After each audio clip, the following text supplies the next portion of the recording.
All right, autoclaving. So how I start is we only have a limited number of these. So what I like to do is take the bowl from the kit and a bit of the hand soap and do a bunch of pumps of hand soap in there, tiny bit of water, and mix it around so you have some soapy solution to clean all your stuff. And then I put it over here so I don't forget it in the kit, which I have learned from experience, obviously. If it's a lap Coya kit or one of the laparoscopic kits, I just take all the wire things and throw them in there to soak a little bit. There's a plug stopper if you want to use it. I kind of just put it in a tiny bit. All the stuff in your kit, I just take my sponge, which is pretty soapy right now, rinse down the outside, get all the particulate, we'll call it, off of the outside, give it a good rinse, and then put it over here. And I try to group things in like order. But the thing with the wrap kits is they all have, you know, the little, this isn't a great example. One of these has got to be pretty dirty. That one's kind of dirty. They all have all the teeth on them, and so that's got, you know, nothing nice on it right now. So that's got to be then washed off. And what I like to do is take the sponge, wash the outside, rinse it, and then I'll hold it over here. And you have like a toothbrush, there's a bunch of different brushes over here that you can use. And hold it open. And you can do this right here, or sometimes it's easier to do under the water so it rinses off immediately. But you get all the schmutz off there. And you can use this and dip in there and use some soap on it, yada, yada, yada. So make sure that's all clean. Put that aside. So that's the same for all the stuff in there.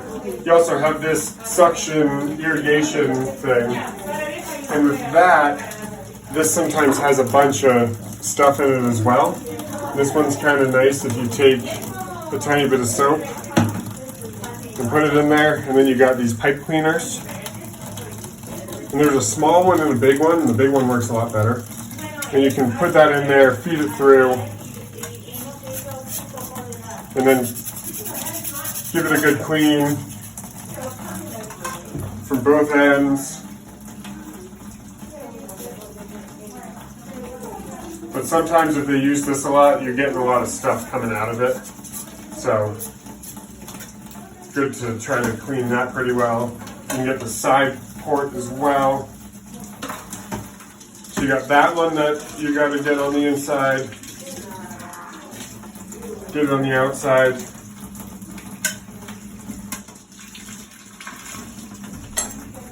And then also you have this guy, same thing, where you got to get that all around.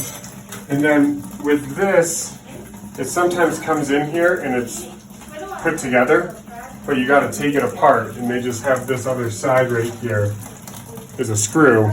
So you unscrew that, take it apart. This goes over here. This has some holes in it that you got to get with the pipe cleaner. Give that a good rinse. I put all the small things, so you got that, get this, and sometimes you have a little scissor thing too. So those go apart. And then with these, you just give them a nice scrub down.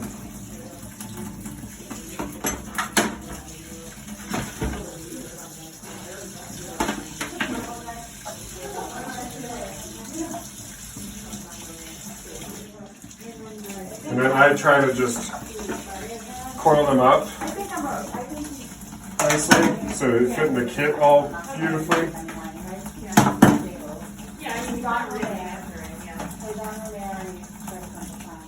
Sometimes they're tied in total knots.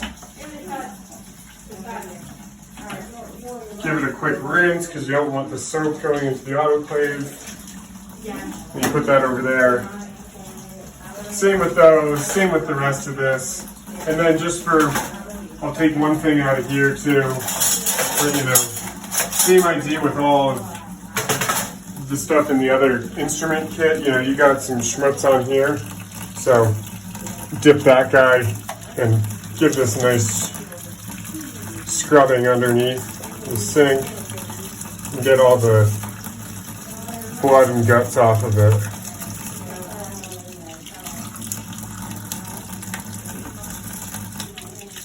That, I'm going to put that over here so I don't screw up the kits. And the last one in here that gets really dirty is the cauterizing thing, whatever you call it. But that thing always gets a bunch of stuff stuck on there, and that's just got to get cleaned off. So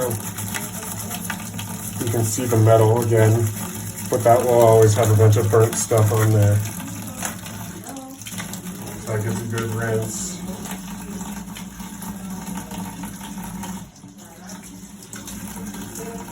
So that's how you clean all of your kits.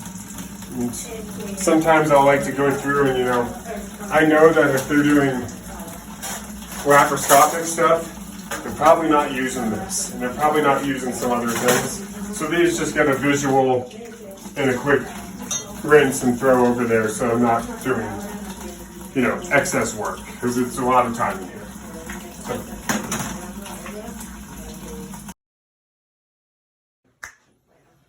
So now you've washed everything, it's all good and done, and you take one of these strips.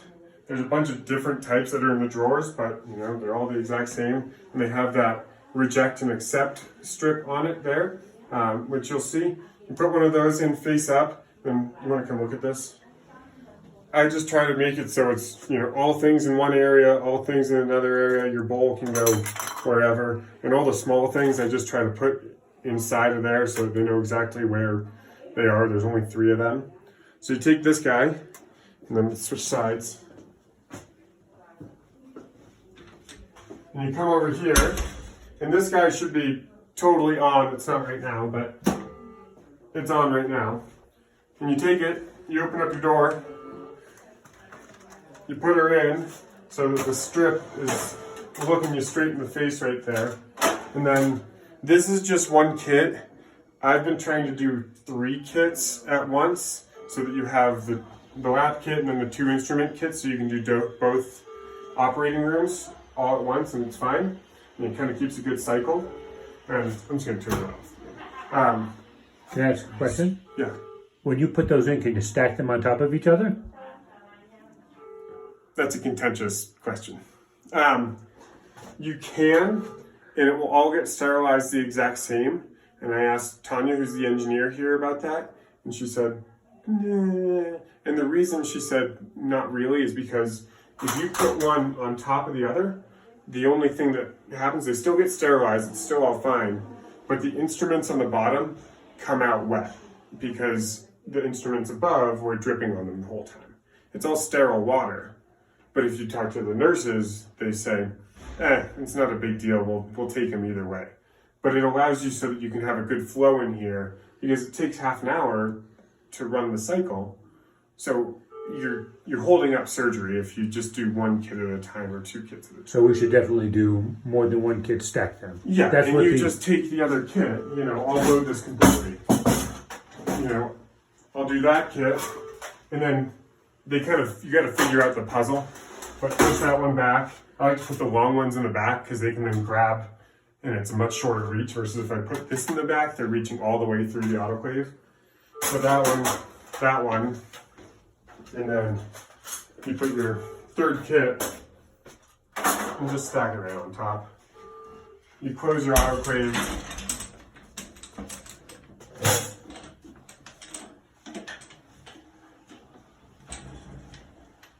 So that's all tight. This should have already been on, but I let it cool off for the rest of the day. So that's already on. Before you run it though, you should always reset it, because it will sometimes stop short if you don't do that. And then you have to run it a full cycle again. So this is at like 25 minutes, this dial right here. These are all closed, that guy's closed, that guy's closed. Those you don't touch during the day except for startup. This guy's open because you opened it last time to drain the machine to let out the steam. So you close that, and then you open this guy, and that will fill the autoclave with steam and pressure. And then this is all on. This was heated, and this was at what are we at for 2,000 or no 2 kilograms per centimeter cubed or centimeter squared there of pressure. So if you're at 2 there, this will start immediately. If you're a bit below, it'll pressurize, that'll pressurize, these will equalize, and then a light right here will come on. And that light means that your cycle has started, which is set to this amount of time that you set on there. Once you're done, I'm just going to turn this off. Once you're totally done, this light will light up and an alarm will go on. And so that all goes on, you're all good. You get over here, you close this valve because that valve does the pressure and steam for the internal one. You don't want to feed that the whole time. So you close that, and then you open this valve. And if this was on right now, you would open that, Slowly. a quarter turn, and it would blow out a bunch of steam, but kind of at a controlled rate. And then as that kind of blows out a bit more, you can open it all the way. You watch this pressure gauge go to 0. And once that's at 0, you pull this guy back open. And then put your head away because there will be a tiny bit of steam right in here. Tiny amount. And you open it up and you should look, and this strip right here will be black past that line. You just want to make sure that's past the line. So that's why you put this right here so you can see, and they'll all pretty much be the same. Also, one thing that's not on the instructions is there's a fan right here. So there's a fan that works on this switch right here, and that will clear out all the steam. So that's not on the things. This was just one of these. Tanya walked in and turned it on one time for me. And so that is how you run the autoclave right there. Greatness? All right, so to start the day, you have your autoclave. It's totally cold right now. And then you can see on the wall here, there's all the instructions, which are super helpful if you ever question yourself. But you get here during the day, or at the beginning of the day at 6:15-ish, I think was easy for me. And you open this gauge, and that should have no pressure on it. Maybe it has a tiny, tiny bit residual. Number 2, right here. And that's draining what? The outside chamber. It says exterior chamber right here, but there's an exterior chamber that holds pressure and an interior chamber that holds pressure. And I think the exterior is kind of just a bank for steam and hot water. So that's where all of your water is held right there. And then once you want to actually run the autoclave, this is closed because you don't want to be blowing off that hot water. So that's closed. But this is feeding your exterior from the exterior chamber right here. You open up your interior chamber. That then equalizes pressure between the two. So then now we're both filled with hot steam. And if it's not completely full at like 2 Pascal, a kilogram per centimeter squared, if it's not totally at that level right there, this red light down here won't go on. But it will start to boil again, and it will start to pressurize more, and that will get up to 2. This will build up to 2 because they're equal at that point. Right. And then your red light down here will go on. So that's why it's nice if you ever are sitting there for, half an hour or something, this will start to just itself go down, unless you come and you just flip the switch off and on, and it will start to build up again, which is a lot easier for you then when you're like, oh, I need to run it, because this will go all the way down to 0. And then it takes you 20 minutes to get back up to 2 Pascals right there. So, but to start up the day, that's closed from the end of the day. This is open from the end of the day. That's the blow off from the inside right there. This is closed from the end of the day, and that's closed from the end of the day. So you come over, you open up valve 2 all the way, because that relieves pressure in the exterior chamber. You open this ball valve right here, and when it's open, it's in line with the pipe. You see that? If it's closed, it makes it perpendicular. So that's how you know it's closed, open. That's also pretty easy, because if it's closed, and you try to fill up with your distilled water, which is what you got to fill up with,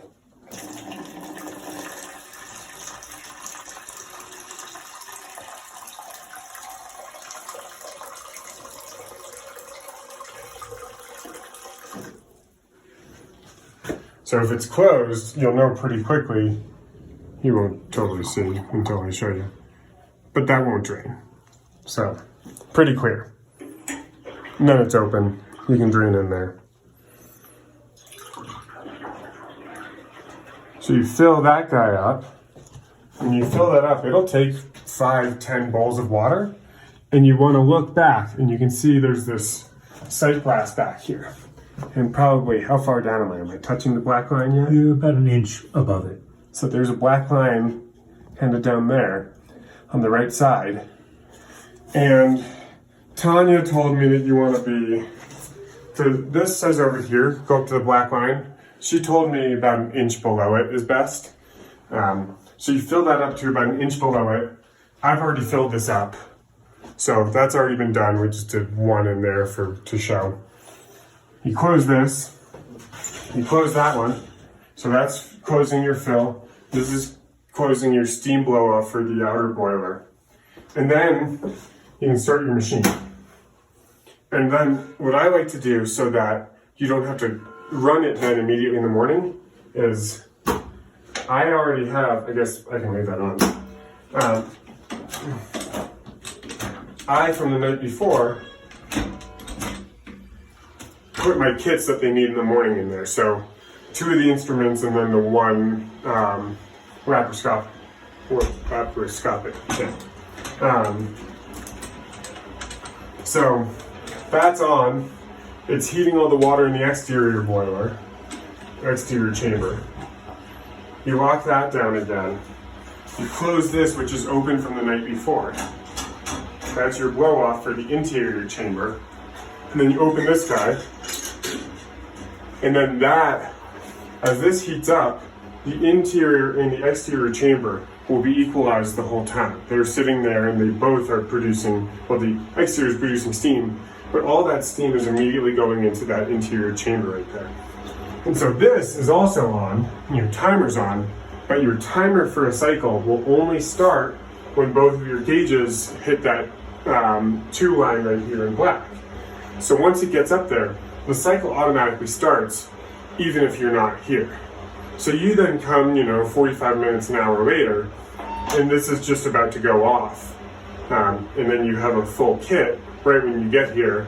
One of the nurses can scrub up, take this kit out, put your 3 other kits in, and you run that again, and then you're done for the next 2 hours until they're done with their surgery. Right, so if I understand you correctly, instead of waiting to open 3 to equalize the pressures, you open both to begin with in the morning when you come here at 6:15 and start this cycle going. Yeah. And then basically it will not start the cycle until it reaches the appropriate pressure and temperature. Correct.